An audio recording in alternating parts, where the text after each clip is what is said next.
ay isang makasalanan. No? Humahatol, hinahatulan yung tao. Hindi naman niya alam kung totoo nga bang makasalanan. Pero sa kanila kasi, sa kanilang kaugalian, ang tingin nila sa Puritano dahil ito ay nagdadagdag ng mga buwis. Pero meron namang iba hindi.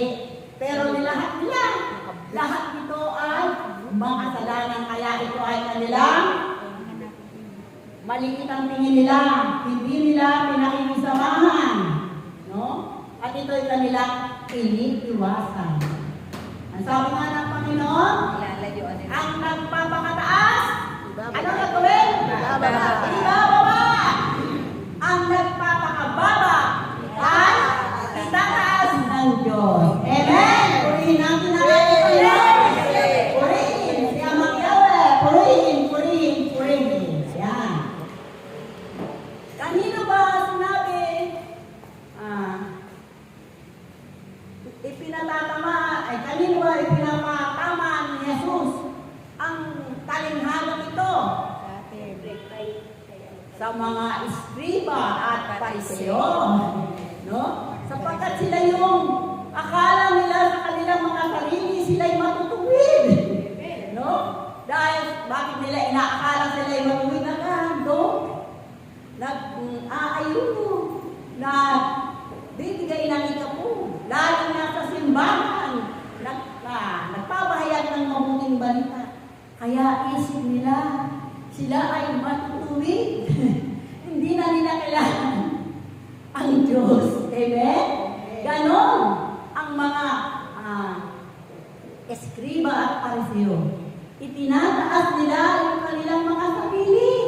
Bakit? Ano bang ginagawa nila? Aba, nauupo sila sa unahan sa sinagoga. Bakit? Para mapabilang sila doon sa mga matataas na tao na nakaupo doon sa sinagoga. Gusto nila, pinupuri. No? Bawat mga salubong, gusto nila tatawagin silang guro.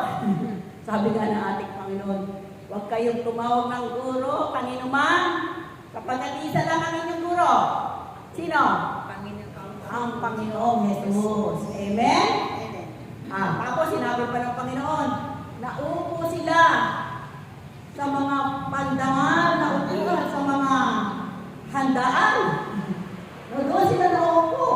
Sabi ng Panginoon, huwag kayong maupo sa pandangal na upuan. Bakit? Paano kung hindi pala kayo yung VIP? Hindi kayo yung bisita. Pagkatapos sasabihin sa inyo, pwede po bang tumayo kayo dyan? At lumipat kayo doon sa upuan noon. Pinapahiya ka ngayon. Maupo kayo, sabi na, doon sa upuang hindi pandangan. No. Pagkatapos baka sakaling lumapit yung may-ari ng bahay at sabihin, dito na kayo maupo. Maupo kayo sa pandangal na upuan. Amen? Sabi nga, ang nagmamataas, ibinababa. Ang nagpapakababa, itinataas. Yan. Yan ang malalas na kailangan natin sa ating buhay. Yung pagpapakababa. Magpakababa tayo. Yan ang gusto ng ating Panginoon sa harapan ng Diyos. No? Sapagkat ang Diyos alam, no? Ang laman ng ating puso at isipan. No? Yung dalawang nanalangin, alam niya kung ano ang ipinalangin. Diba? Kaya hindi tayo tatago, hindi tayo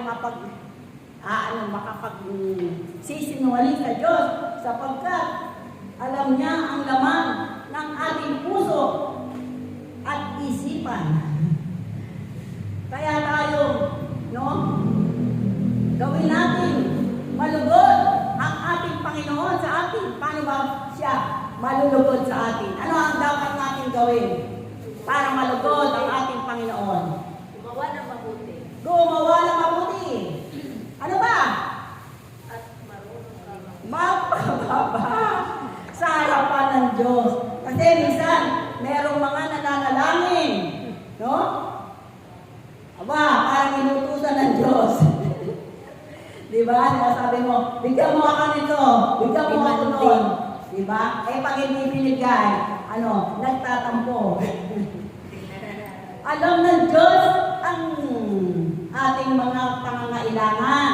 Hindi na natin dapat isa-isahin sa Diyos sapagkat alam niya lahat yan. Kasi nga,